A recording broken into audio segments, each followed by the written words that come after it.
Kali pertama dia jumpa tu wajahnya elok je. Kali kedua dia jumpa, perempuan tu dah macam nenek kebayan.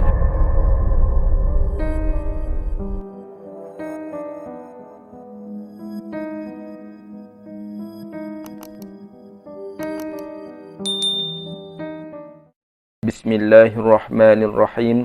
Wa qur rabbi a'udzu bika min hamazatis syayatin wa a'udzu bika rabbi an yahdurun.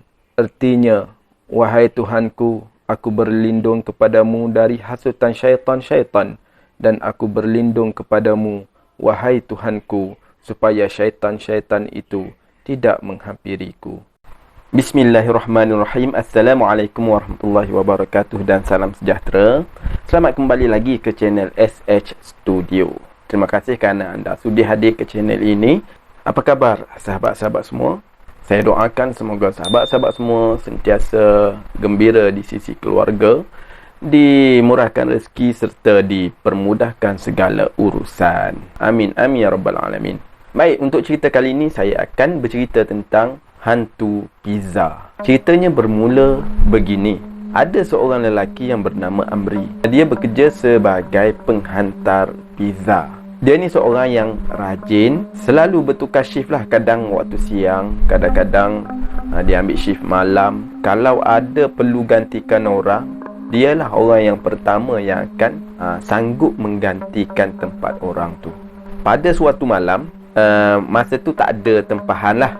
Jadi si Amri ni bersembang lah dengan rakan sekerja dia bernama Borhan. Mereka bersembang berbuat tentang sebuah banglo nombor 7 yang berada di taman situlah, yang berdekatan dengan lot pizza mereka ni lah. Jadi Borhan memulakan cerita dia lah. Dia cerita pengalaman dia semasa melalui selekoh berhampiran dengan banglo nombor 7 tu.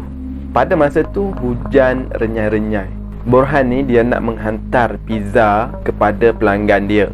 Jadi dia redah jugalah hujan tu. Masa dia bawa motor tu, dia dah rasa tak sedap hati dah. Dia rasa macam ada sesuatu nak jadi ni. Dia rasa tak sedap hati.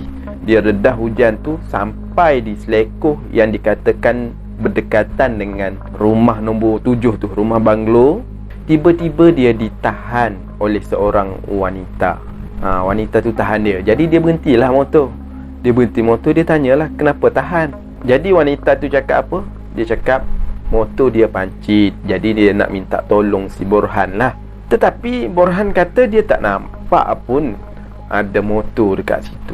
Jadi oleh kerana dia kesuntukan masa sebab nak hantar pizza ni pelanggan, takut nanti pelanggan membebel, marah, lewat apa semua. Jadi dia minta perempuan tu tunggulah sekejap. Dia pergi hantar pizza dulu, nanti dia datang balik. Tanpa berlengah dia pun teruslah pergi tinggalkan perempuan tu dulu. Jadi selepas dia menghantar pizza tu, dia pun datanglah balik. Bila dia datang balik, dia tengok perempuan tu masih ada. Tetapi yang mengejutkan adalah rupa perempuan tu tak sama macam kali pertama dia jumpa tu. Kali pertama dia jumpa tu wajahnya elok je. Kali kedua dia jumpa, perempuan tu dah macam nenek kebayan. Dan rupa dah macam apa orang kata, tukang sihir dah. Rambut dia tu dah kusut masai apa semua dah. Si Borhan ni tak tunggu lama, dia terus memecut dengan lajunya. Masa tu dia dah tak fikir kalau jatuh-jatuh lah. Dia tak fikir, takut punya pasal.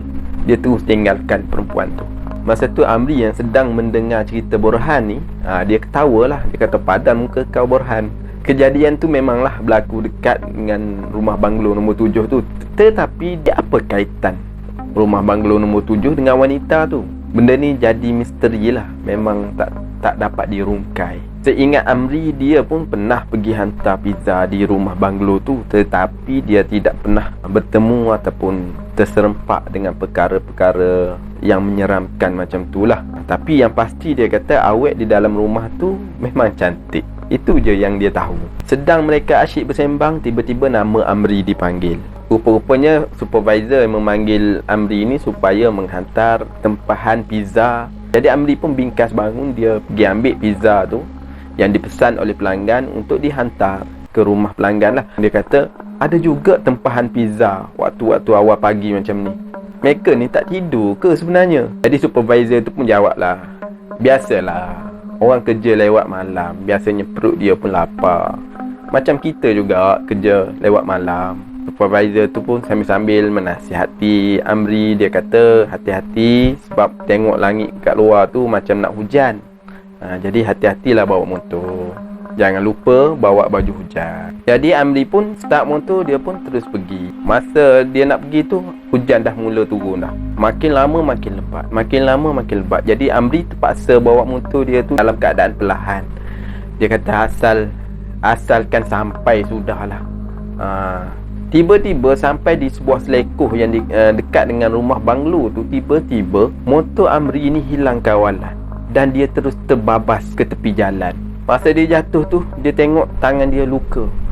Bila luka terkena dengan air hujan pula, dia rasa pedih lah. Dia rasa pedih. Lepas tu dia cuba gagahkan diri dia cuba bangun juga, mendapatkan motosikal. Masa dia dekat dengan motosikal tu, dia dapati pizza yang dikirim pelanggan tu dah bertaburan dah.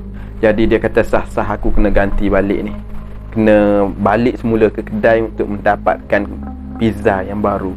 Dalam keadaan dia kesakitan, dia nak angkat motor tu, tiba-tiba dia ditegur oleh seorang perempuan lah. Dia tanya, abang jatuh motor ke? Perempuan tu siap berpayung lagi. Dia tak siap apa-apa masa tu sebab dia dalam keadaan kesakitan dah. Perempuan tu tanya lagi, abang tak apa-apa ke? Teruk luka tu. Amri hanya geleng kepala je. Dia terus angkat motor, dia start motor tu hidup. Dia terus berlalu pergi. Dia nak balik semula ke tempat kerja dia untuk gantikan pizza yang baru. Masa tu perempuan tu hanya memandang dengan dalam keadaan bisu lah, tanpa berkata apa-apa. Hanya memandang dengan pandangan yang pelik lah. Apabila dia sampai balik di kedai pizza dia tu, masa Amri sampai di kedai pizza tu, dia sambil-sambil jalan terhincut-hincut, dia mendapatkan Borhan. Masa tu Borhan terkejut lah tengok keadaan Amri. Dia kata, kenapa ni? Kenapa ni Am? Kenapa? Aku terjatuh motor lah. Ya Allah, kata Borhan. Kenapa kau tak terus pergi hospital ataupun klinik? Amri pun kata, aku risau barang customer ni, aku nak gantikan dulu. Aku nak bagi tahu tapi handphone aku pula hilang. Lepas tu Borhan kata, baik kau pergi hospital sekarang, biar aku gantikan tempat kau untuk hantar pizza ni ke rumah customer. Biar aku gantikan tempat kau. Amri pun kata, terima kasih Borhan, engkau lah sahabat dunia akhiratku. Jadi lepas tu Amri pun teruslah keluar pergi ke hospital lah untuk merawat kecederaan dia. Dan sementara itu Borhan mengambil alih tempat Amri ni untuk menghantar pizza ke rumah customer. Masa tu hujan pun dah reda dah. Borhan pun meneruskan perjalanan dia sehingga kan dia terjumpa dalam perjalanan tu, dia terjumpa satu kemalangan. Tetapi dia tak terfikir untuk berhenti sebab dia nak hantar dulu pizza untuk customer. Lagipun di situ dah ada polis apa semua dah. Jadi dia teruskan perjalanan. Jadi bila sampai di rumah customer, Borhan pun menyerahkanlah pesanan pizza tu kepada customer untuk ditandatangan sekali lah. Masa tu juga customer ni cakap, bang, tadi ada kemalangan kat depan tu. Saya tengok macam budak penghantar pizza juga. Mana tahu kawan-kawan abang ke? Nanti abang tengoklah. Dalam hati Borhan, penghantar pizza, kalau penghantar pizza mestilah Borhan pun kenal. Hati Borhan ni mula dah tak sedap dah. Dia teringatkan kawan dia si Amri tu. Tetapi dia dah jumpa Amri. Amri tu dah pergi hospital dah. Dalam masa yang sama, dia pelik juga, ada kedai pizza lain ke kawasan sini.